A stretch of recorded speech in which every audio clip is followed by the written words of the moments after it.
Развести б костерок по весне на лужайке за хатой, посидеть на дубовом бревне у забора плетня, чтоб у ног ручейком растекался дымок горьковатый по следам на покой уходящего сельского дня. Чтоб у ног ручейком растекался дымок горьковатый по следам на покой уходящего сельского дня. Желтоватый дымок — атрибут комариного мая, непременно курился, пыхтел во дворе допоздна.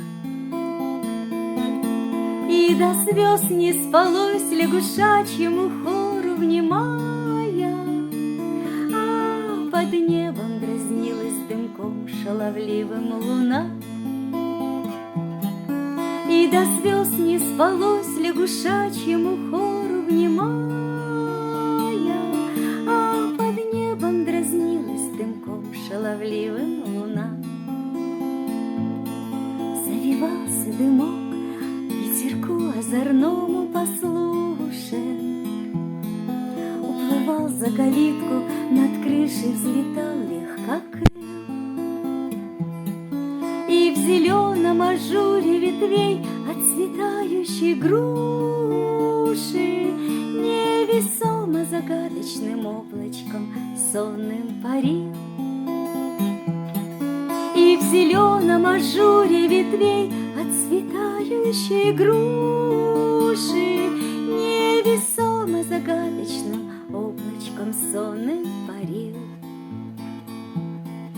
Развести б костерок на вечерней заре возле хаты, окунуться бы в детство ушедшее, в май молодой,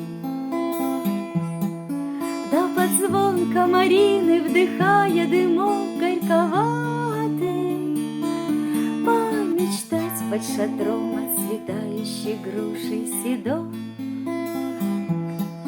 Да под звон комарины, вдыхая дымок горьковатый, помечтать под шатром отцветающей груши